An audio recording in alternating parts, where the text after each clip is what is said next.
Hello and a warm welcome to the EatMoveLive52 Podcast from your hosts Roland and Galina. I'm Roland, and I am a skill-based weight loss coach who lost 110 pounds myself 17 years ago, kept it off ever since, and now I help my clients and readers to do the same. And I'm Galina. I'm a movement specialist and a trauma therapist, supporting people with chronic and persistent pain and recovering from emotional eating. This is your first time with us, head on over to EatMoveLive52.com/podcast guest, get your free download, and see how you can work with us. And now on to the show.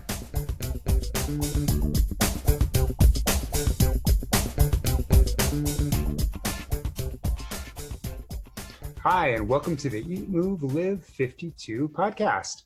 We have a very special guest with us today, but she'll be a surprise for another 2 seconds. Susan McLaughlin is a physical therapist specializing in men's and women's pelvic health.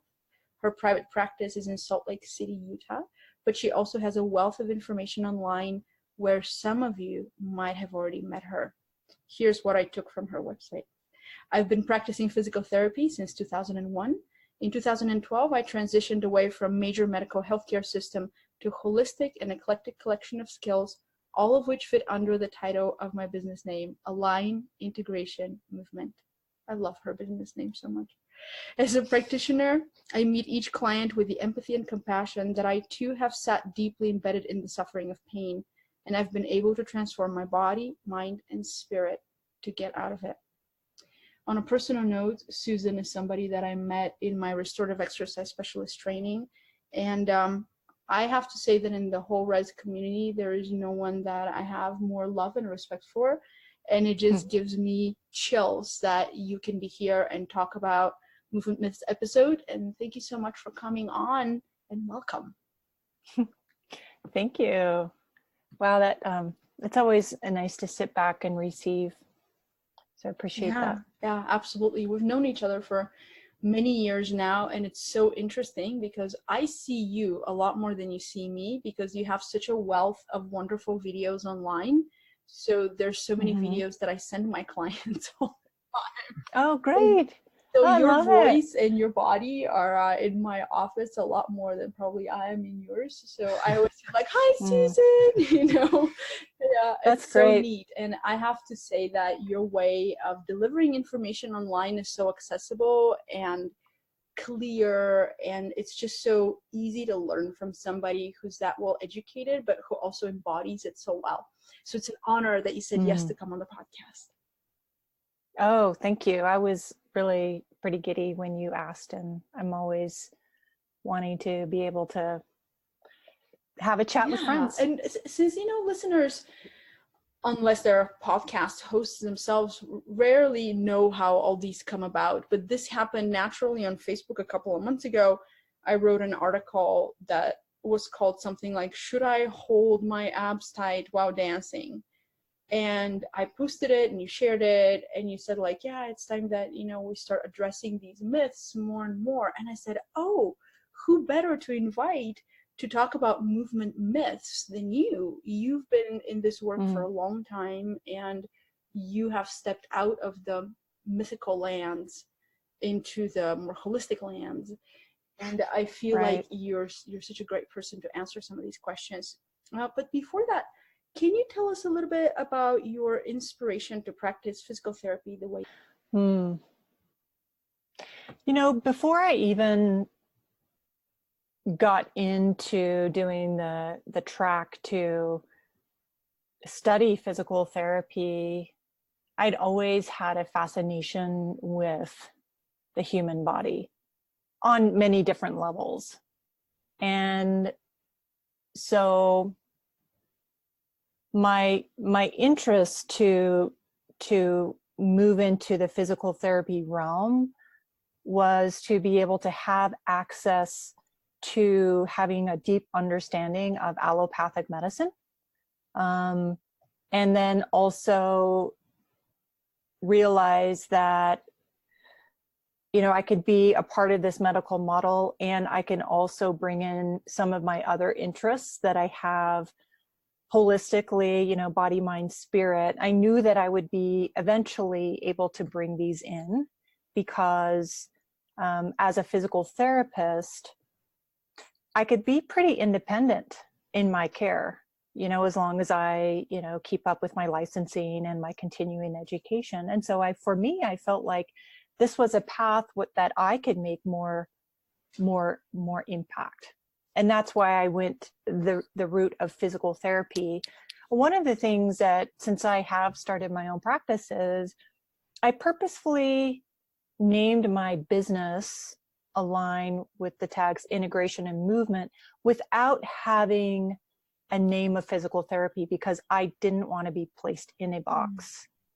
Because I feel like there's so many different ways that we can heal, many different modalities. And I feel like in people's mind, they have an idea of what physical therapy is. It might be, working with bands, those TheraBands, or, just getting in and like trying to really bend a stiff knee or something, right. And I'm really not any of that. And so I don't know if there was an inspiration. Maybe the inspiration was we are more than physical. Right. I love that. And you understand that firsthand, that we're more than physical, because without that understanding, you can't really embody the kind of practice that you have. And so it's beautiful what you can offer to your clients and patients that other people probably don't even know exists. I remember when I referred Roland to physical therapy about maybe like a year and a half ago. And maybe you want to share how it wasn't bands and towels rolled up under the elbow. Well, I've been to physical therapy before because I had a shoulder injury, right? And Bill Hartman helped me with I don't know if it was technically carpal tunnel syndrome, but that was what I told him when I complained about it. And so I had like, both of those were a little bit more traditional, right? Dig in here, move this here, here's a band, here's a weight laying off the table. But when I worked with Alice, it was more, I don't know, it's like a very, like, I barely moved at all. And it was, but I went there for super stiff neck. Like my neck was so stiff, I couldn't turn my head to look behind me when I was backing the car out of the driveway, that kind of stuff. And so, but no injury. Yeah, that we know of. And so she's able to help me just by like putting her hands on me and then like, pressing sort of deeply into the nerves. And I don't know. I mean, I don't know enough about this stuff to know how to accurately describe it. But when I would leave, I would be, oh my gosh, my neck is like, I feel like I'm one of those owls that can swivel it all the way around. And it just felt amazing. Yeah. And I felt just like I was like floating on air for a whole day afterward. Yeah. And it was, Do you mind I just never would have expected that. Do you mind sharing what you found out about your nervous system with Alice? Well, she told me how to have a sensitive nervous system, which I was very offended by originally, because I don't feel like I'm overly, I mean, I know it's not the same thing, but still I'm like, she was really offended. Yeah, I always picture myself as, oh, I'm like one of the normal ones. Like everyone else has at least, but I'm one of the normal ones. And then you find out you have them. And she was able to demonstrate it. It was a game changer, mind change. It changed my mind and my game. Yeah, and Roland's body changed with just visceral manipulation and just very gentle work in less than 6 months. And I have an owly kind of husband now, and he just has such deep respect for how little they did and how much changed. And I feel like people need to hear that from people like Roland, because when they hear it from me, they're like, well, yeah, of course you had change. But Roland's a skeptic, and a PT skeptic. Really good. Yeah. And I feel like it's important to have healthy skepticism and to be around people who have healthy skepticism. You know, better than being gullible, because you're really inquiring and diving a little deeper, for taking things for granted. For sure. Yeah. I'm putting those therapists on notice. They're going to have to show me. So, Susan, what have you, in your practice over the years, what have you added that's a little more eclectic that you never would have thought you would have used as a therapist? You know, what I feel like the work that I've done is really has been, I don't know, I guess I would call it unraveling a bit. And so as I've unraveled those aspects of me just to see what is here, what I've found and I have deep respect for is the nervous system, the autonomic nervous system. And I never thought that I would bring in that aspect so deeply into my practices. I remember being in PT school and having a person come speak to us, and he specialized in chronic pain. And I was like, those people are going to be the hardest people to work with, you know? And honestly, what I find is that area of chronic pain does not scare me. And I feel like that is because I am tending more to the nervous system. And in fact, last year, I was drawn to the work of Kathy Kane. And Galina, I know you've studied with Kathy Kane, and her practice is called somatic practice. And I don't have a background or certification in somatic experiencing, so I wasn't able to take some of the courses that she offered, but she did offer kind of a one-off single training, she called them, and it was in relation to touch skills and working with the organs of stress. So using touch skills to work with the organs of stress to allow for change in the nervous system. And I took that weekend training, and my system was blown in a very good way. And I brought it back to my clinic, and I've been using it all year, and I've seen big changes. So I never thought that would be even a niche, really. And I'm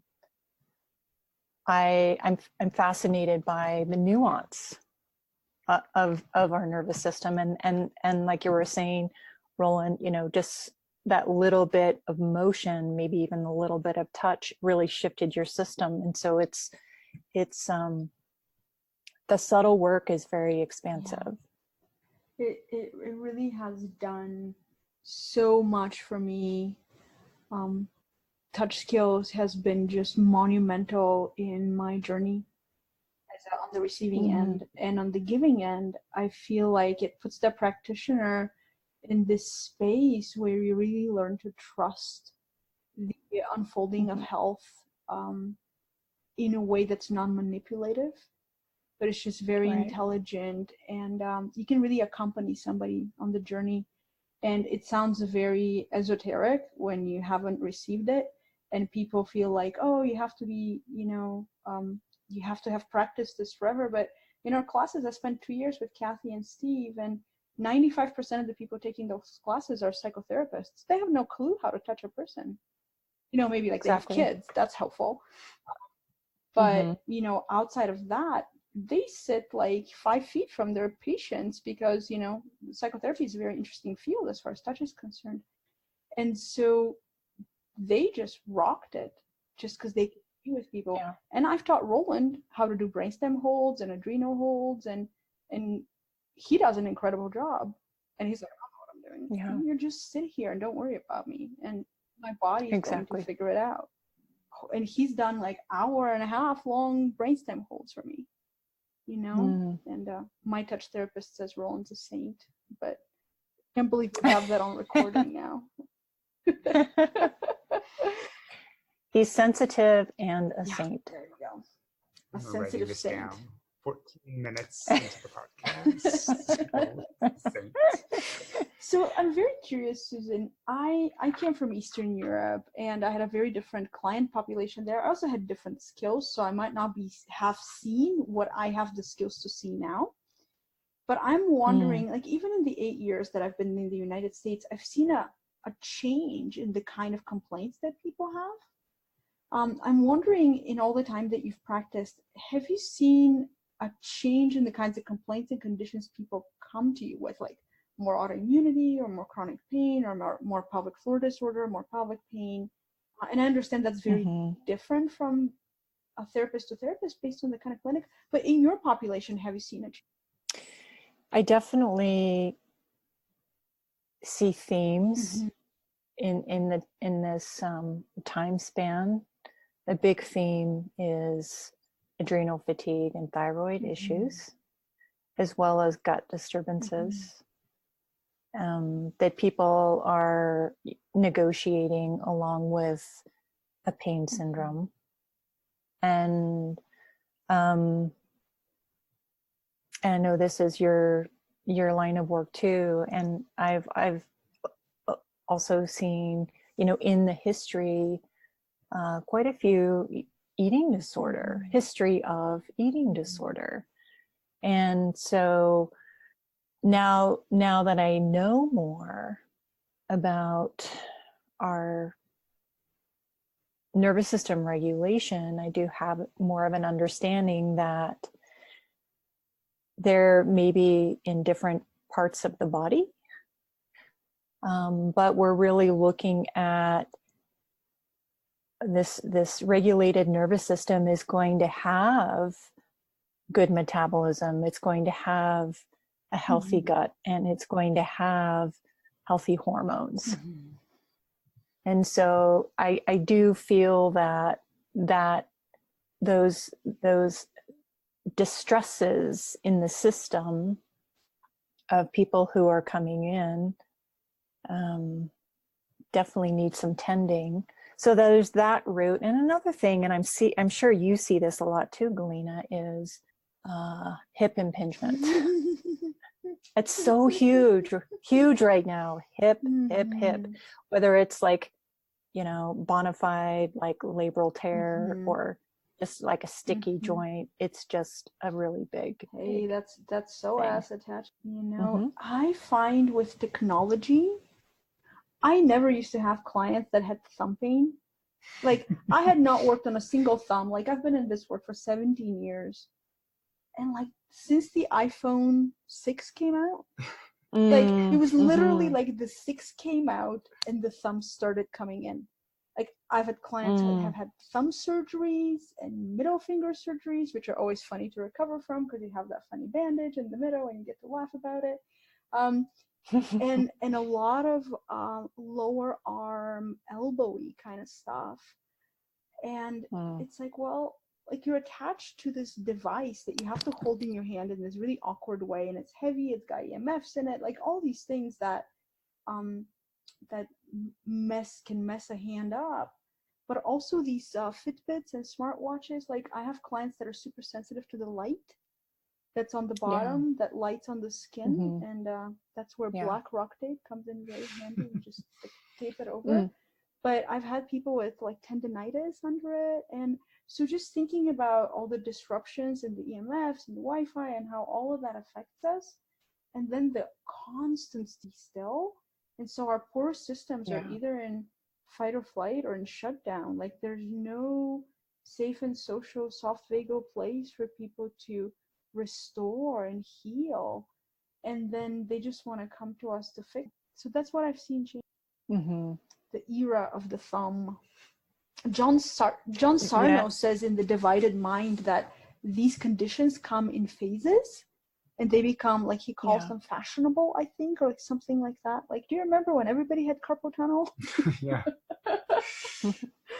Yeah, I remember him saying, not a lot of people will talk about reflux, or they'll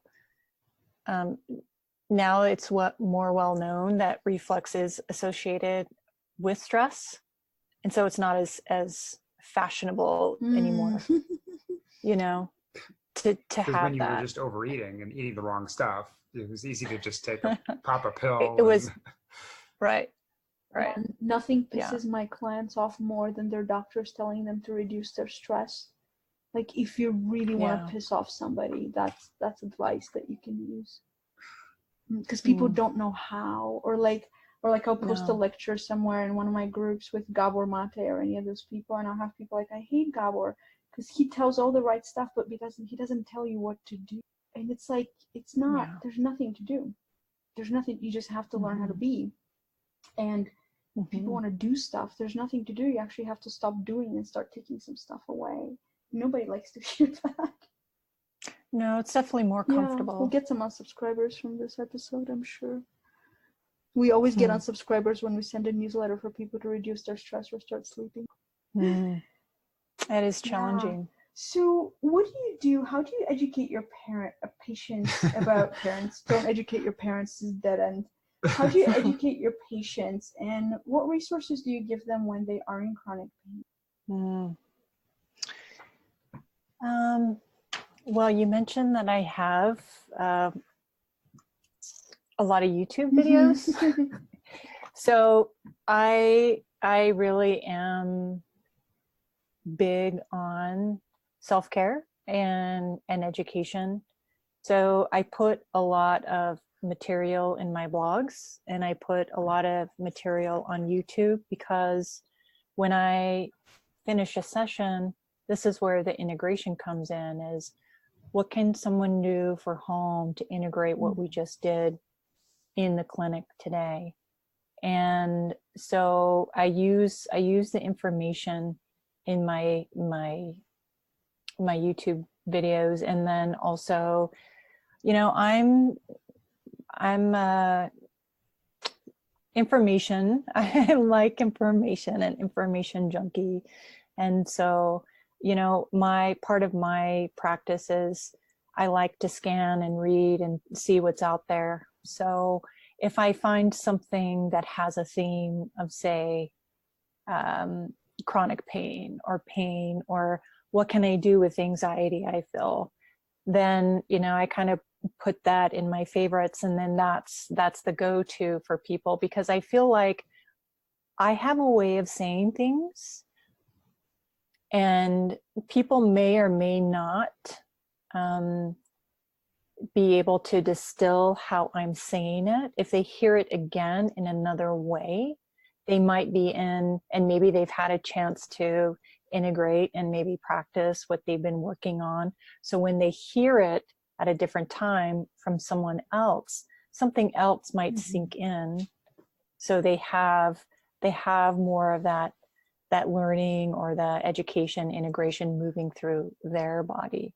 So I really love trying to get other people besides me delivering the information, honestly. Yeah, because I think that's really important. I still feel like I don't have a deepening in the language to be able to put meaning to it sometimes for others. Sometimes I do, and other times I'm just like, wow, how am I going to say this to someone?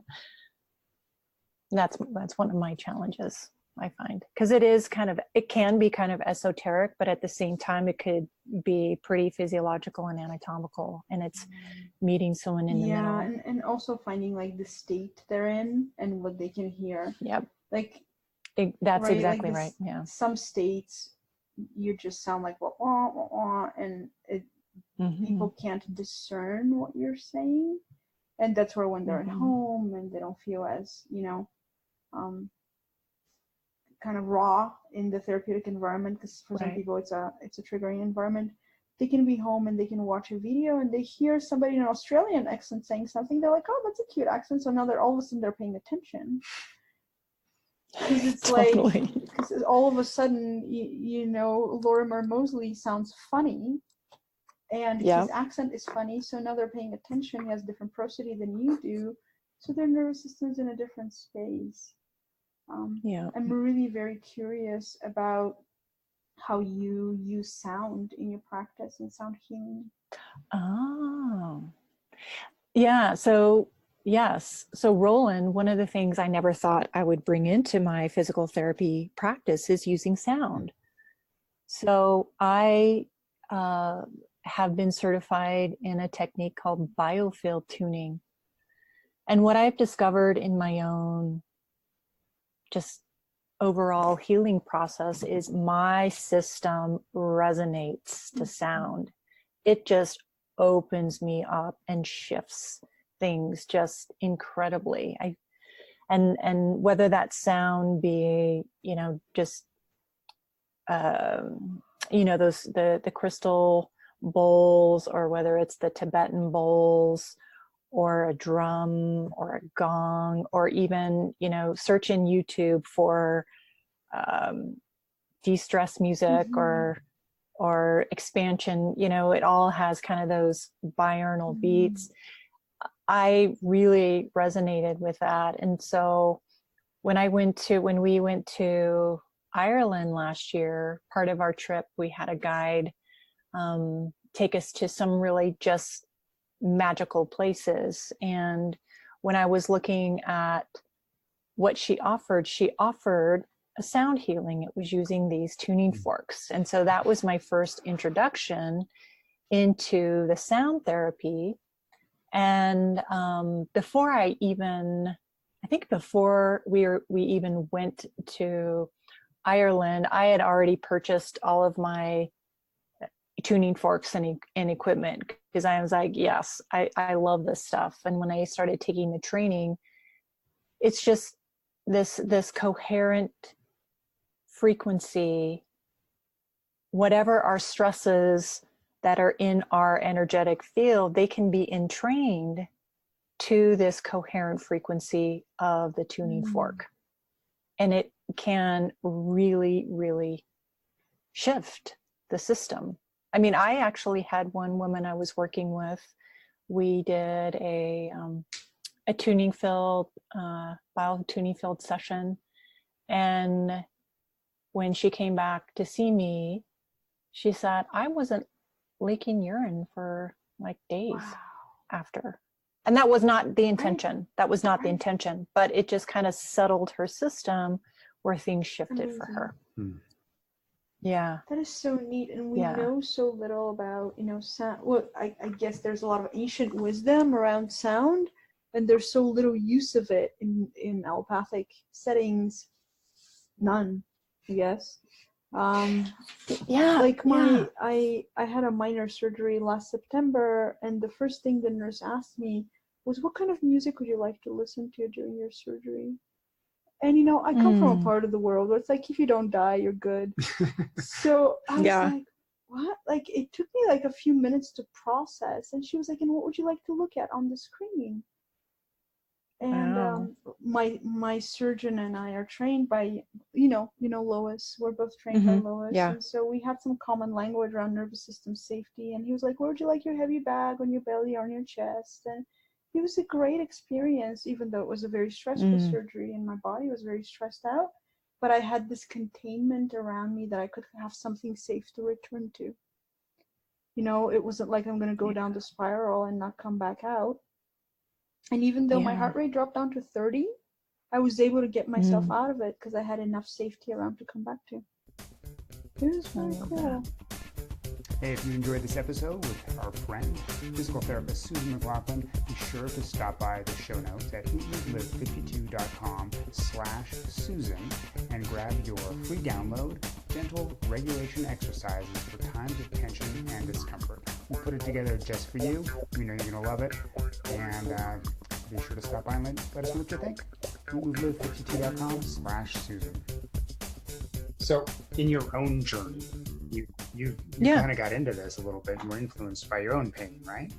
Yeah. Definitely. So how has that been a key, and how have you learned from your own experiences and brought that into your practice? For me, I was in chronic pain for 10 years, low back pain and hip pain. And that hip pain was what I would say is like kind of that classic SI joint instability, you know, that feeling where like everything is just seizing up and you just can't take a step. Very similar to what a lot of pregnant women will experience with pubic symphysis issues in, you know, the third trimester. And I feel like when I want to say take my healing into my own hands, you know, because I always I think I was so much in my suffering, I was looking for that magic bullet, you know, that one stop shop. It's that one session that's magically gonna, you know, take everything away. So that's kind of that zone of searching. And actually what ended up happening is when I dove into the pelvic health specialization and I was doing the training for that, I was really kind of overwhelmed, because I'm like, oh, wow. It's like, not only am I working with the musculoskeletal system, I really need to know the urinary system, the bowel system, the digestive system, the reproductive system, hormones. Like I was like, whoa. So I was just like reading.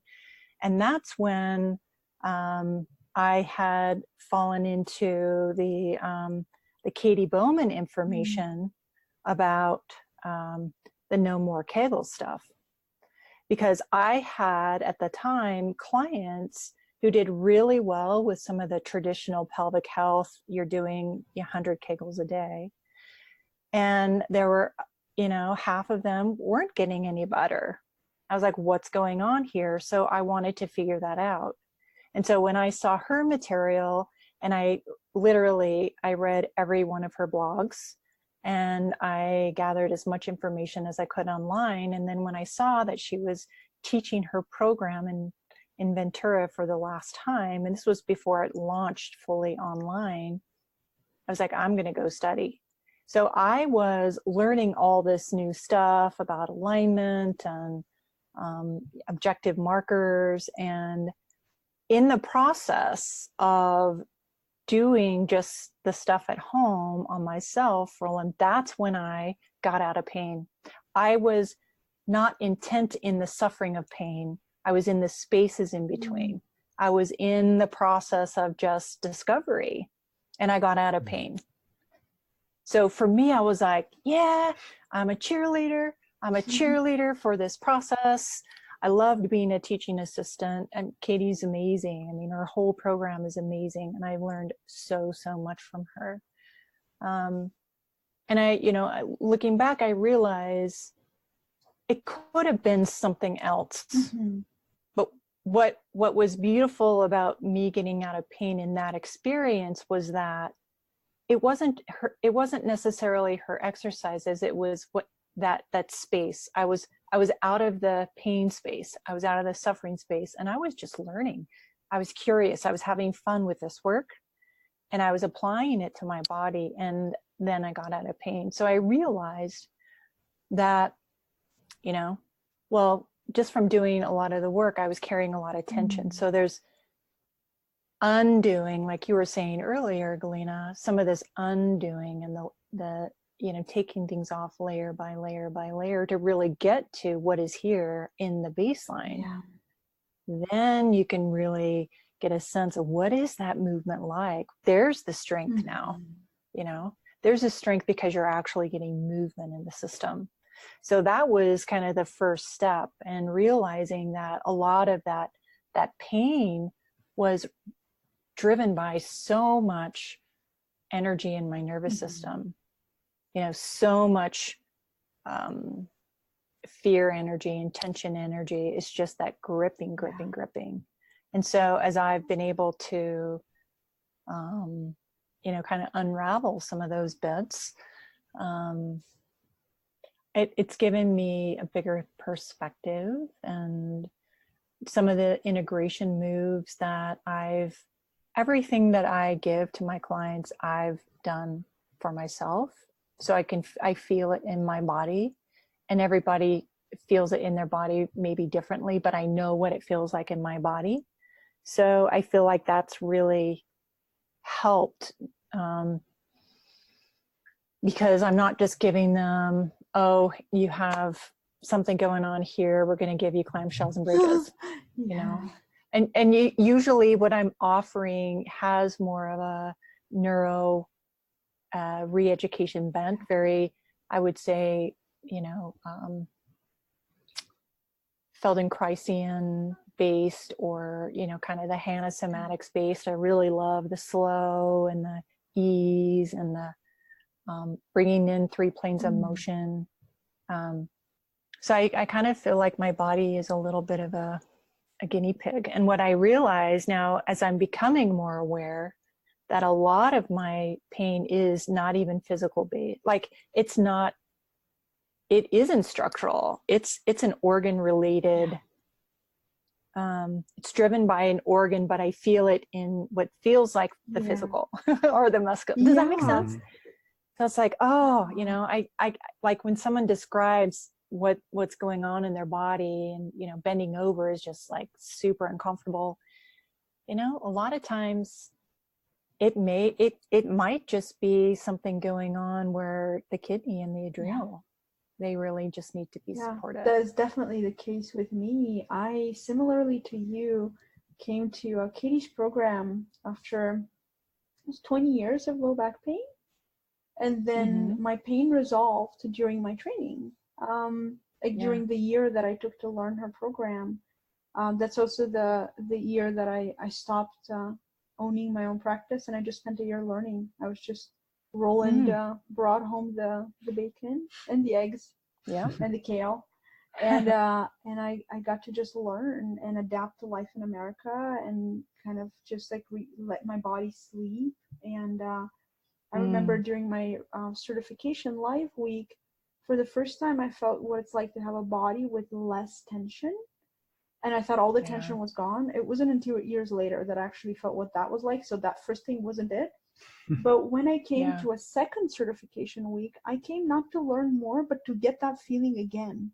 I couldn't get it because that layer of tension was already gone. And I was so mad. I was like, I want it gone again. Like, I wanted to strip another layer, but to strip another layer, I had to go to my nervous system and to the way that I interacted with other bodies. And other bodies were very scary to me. And that's not something that I found out until much later. That it was actually being with other humans that stressed me out. That my body didn't know how to be in this safe interbeing space. And it's so interesting how tension and pain come back. And they can come back. Like, I was free from all this for 8 years, and it came back in January this year. So I've been navigating this pain journey again because of a completely different reason. So kidneys and adrenals and all of that. So it's been very, very interesting to see how it's not like, okay, I'm done. It's like no, you're in this river, and Coco can go in the same river twice, and there's gonna be some rough spots as long as you're alive, and you can meet them with grace and openness and vulnerability. And so people like you and me, I feel like, as our bodies are the canvas, we can become better teachers out of it. I think so. I know so.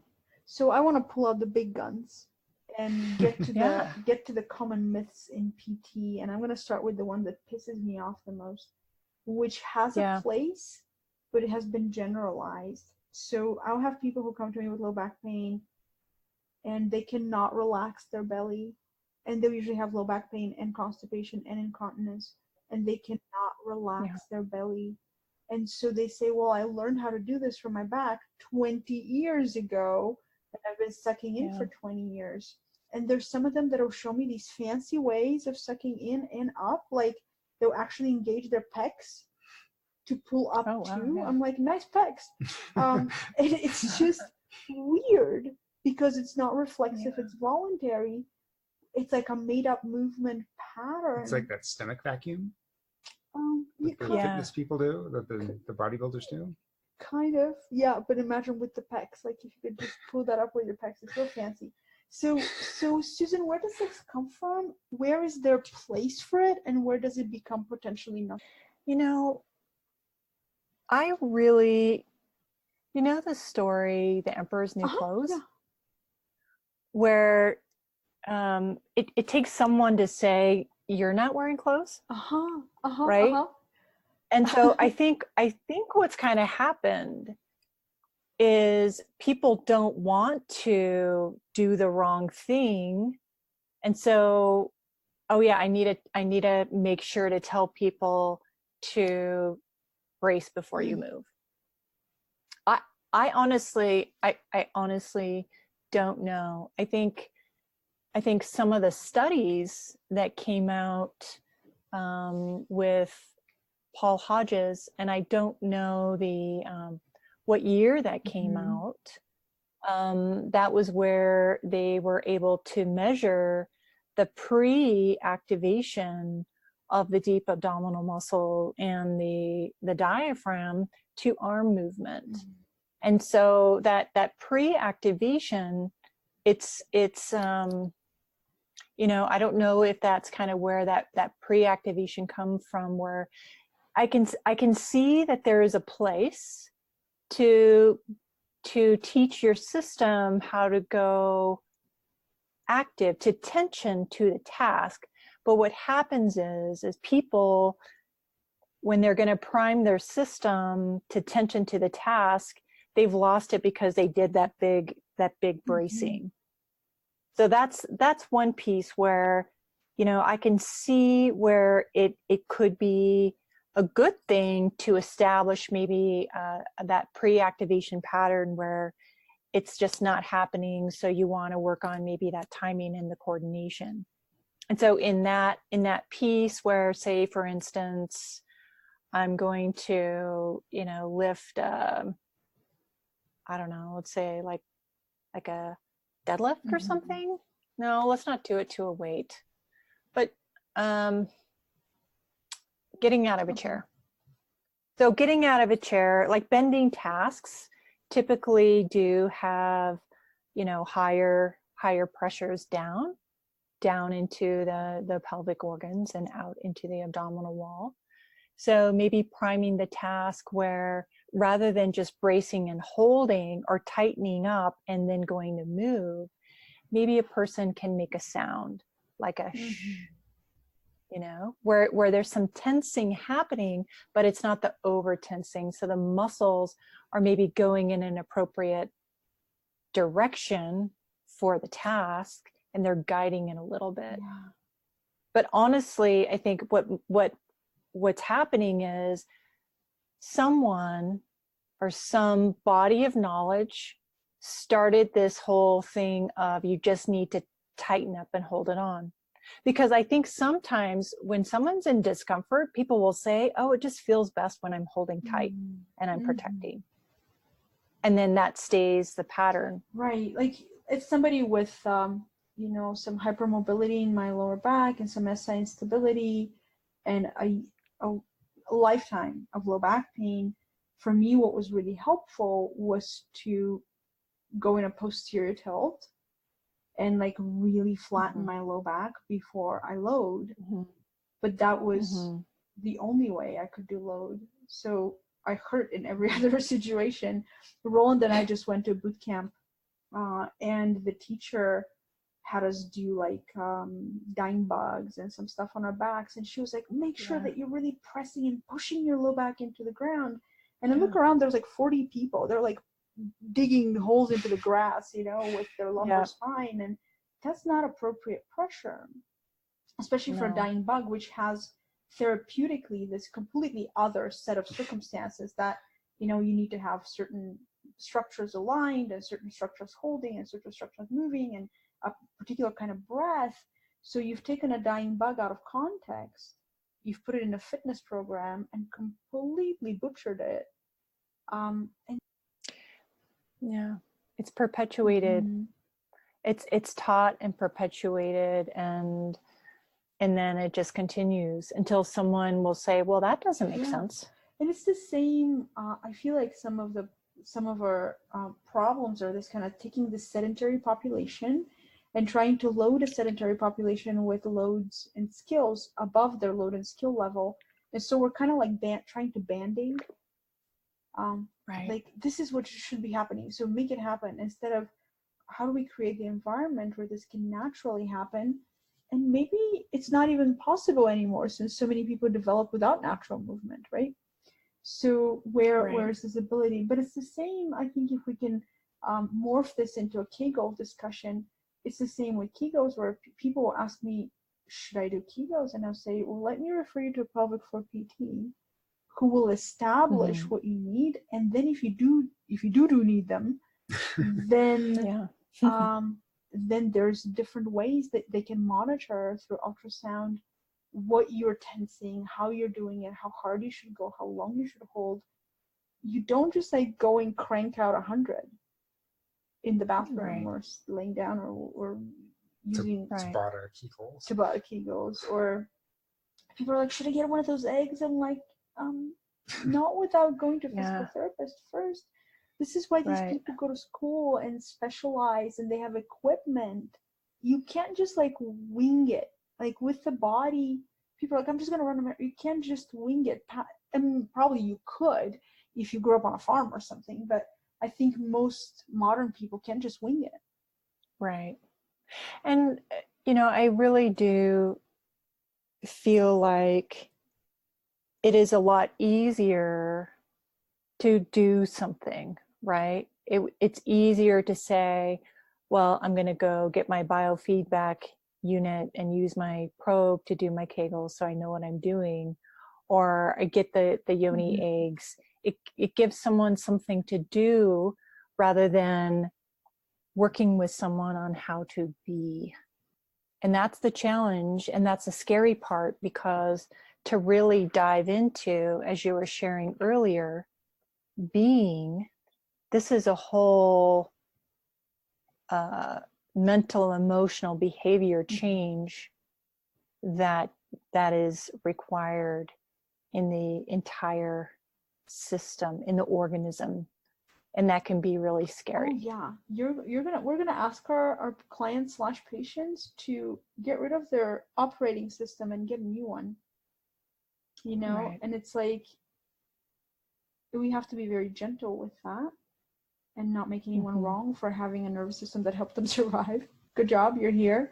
Exactly. And then what do we do? What do we do later? Like for me, like I got incontinence when I was 16, you know, and incontinence didn't go away until 2 years ago. And that's so many years of work and working with the nervous system and finally getting an oral device and, you know, all these things to work on the upstairs areas so that the downstairs areas could respond appropriately. But, you know, most people aren't even aware that there's so much remodeling that needs.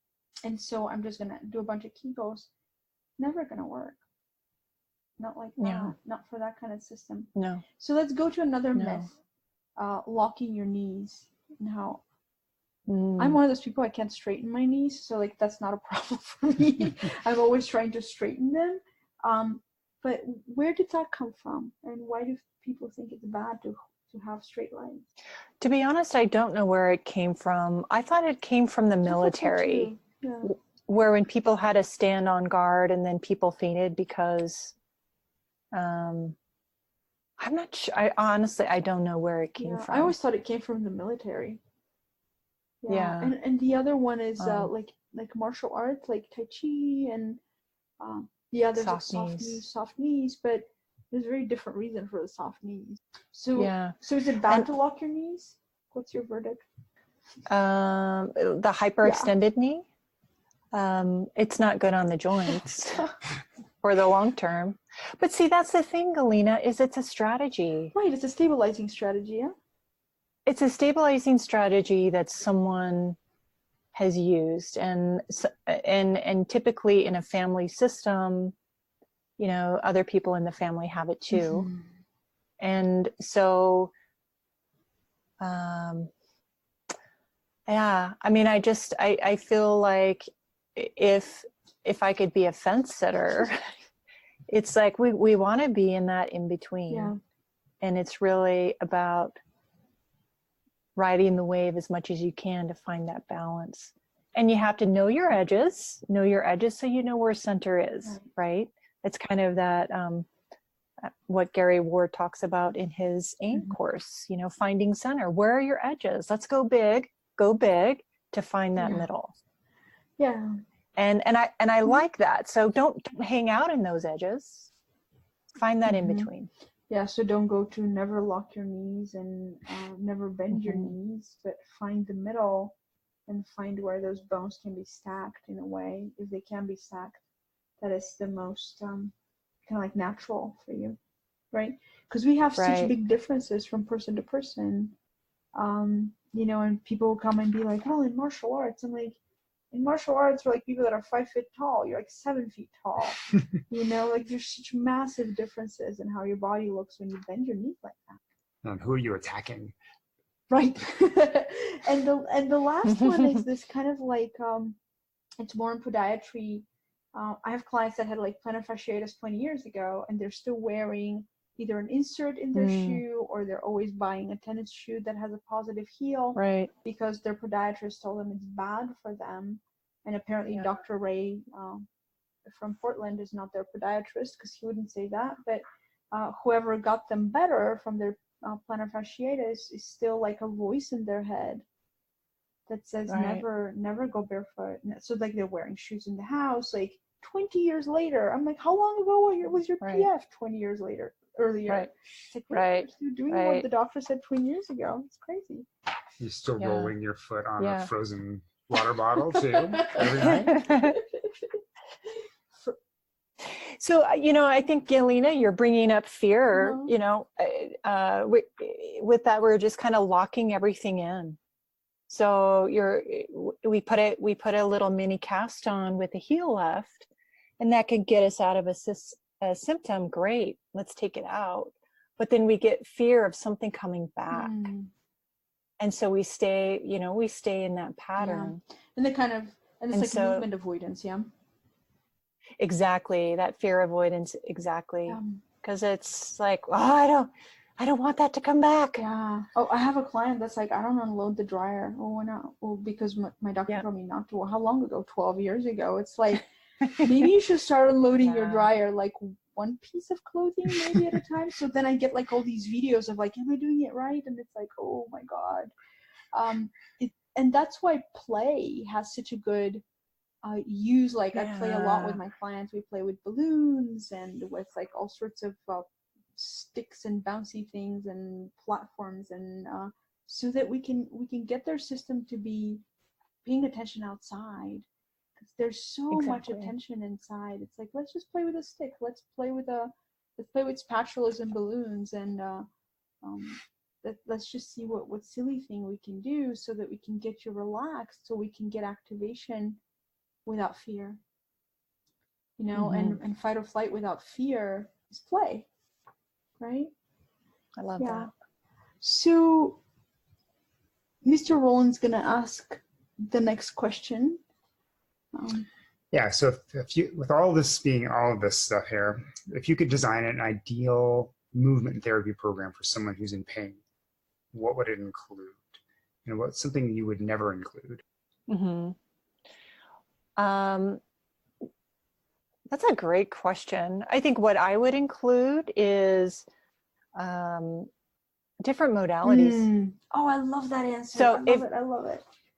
If expense were not an issue, is that the yeah. Expense were not an issue. All of a sudden, insurance covers me. Yeah, it would be have your pocket of 5 different modalities. That you can work with, because that way you can be coming at it from different systems. That would be lovely. And to be honest, I really don't know. I think we were just talking above about, the bracing, the locking in, and all of that. That would never be in one of my programs. Well, going back to your multiple modalities, I feel like that's a good thing, because a lot of people like me, you go into something where you're a little bit skeptical, but you'll always have some sort of a tool that I will respond to, right? And then as I start to see results, my mind starts to open up, and I start to allow different things to positively affect me. And so having all those extra tools at your disposal, it gives you just sort of different paths, and it increases the chances of long-term success. I agree. Well, and I also feel like healing is so relational as well. So like oftentimes, my private practice that I closed in spring was in a chiropractor's clinic, and there was a male and a female doctor. And so often people would switch from one to the other, and it wouldn't matter which direction they would go. And they'll be like, I feel so much better. And it's like, perhaps like a 6'7" doctor who's male is what you needed. Or perhaps a young, soft, motherly archetypal presence is what you needed. So it's just so important to know that, you know, healing happens in an environment, and our gender, our size, our voice, whether we have kids or not, like all these things, and even like unseen things like spiritual belonging, and what your office smells like all these things can influence healing. And so the more environments you can go in, the more opportunity for your system to respond. I agree. I have a new physical therapist I'm going to see next week, and I've been stalking her on Instagram for like 3 months. Nice. So Fun. I love her. So I already love her. So I know when I go there, it's somebody that I've already done stuff with. I've done her videos. I've listened to success stories. I've seen her testimonials. I've talked to her on the phone. It's like, I know I'm going to have a good experience. I'm primed for that. Yeah. Exactly. And that's kind of what I found now that I've been in my practice, my private practice since 2012. I have more SEO, you know, more optimization with certain searches. And so when I inquire, how did you find out about me? More and more and more, I am getting feedback that they found me online.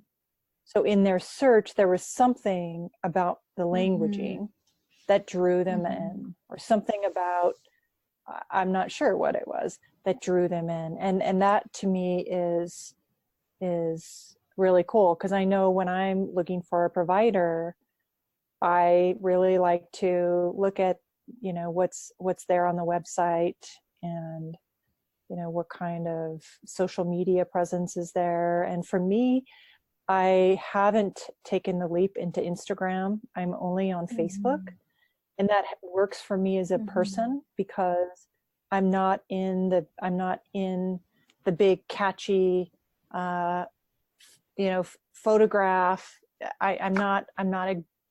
My strength is not a show person. My strength is probably just kind of being the steady Eddie.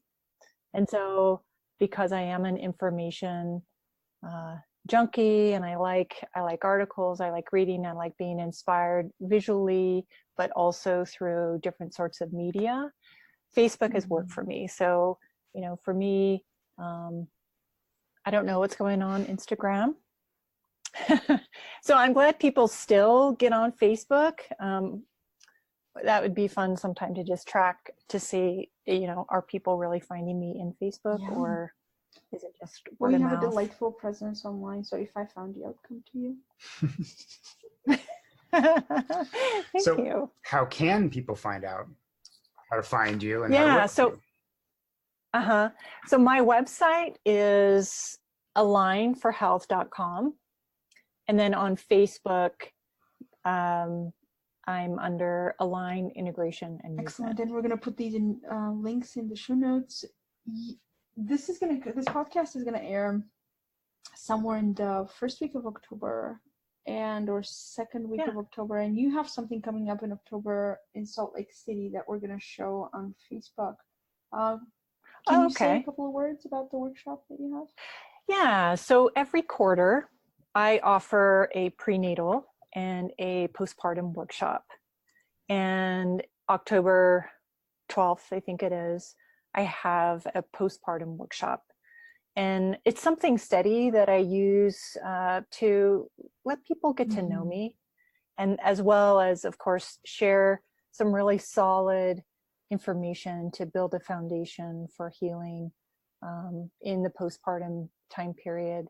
But then also in the pregnancy or the prenatal workshop, it's priming the system to build capacity and space, and to bring in more motion into the pelvis and the sacrum, to be able to have a better delivery. So I'm kind of working on just more of the basics and the foundational pieces for people to tap into their systems for healing. And I offer them every quarter. And so on my website, I have a workshop tab where people can schedule for. So either somebody who's a super fan will hear this immediately as soon as we release on iTunes, or they're gonna catch your next. Nice. I love it. Thank you so much for being our guest. It's been such a delight to have you on. I feel more regulated after talking to you for an hour. I don't know about Roland, but I think I'm gonna take a nap. Nice. Thank you, Galina. Thank you, Roland. Welcome. Thank you for joining us. It was wonderful. Thank you. Bye. Have a great day. Bye-bye. Bye. Hey, before you go on to the next podcast, be sure to stop by EatMoveLive52.com/Susan and grab your free download. Gentle regulation exercises for times of tension and discomfort. EatMoveLive52.com/Susan.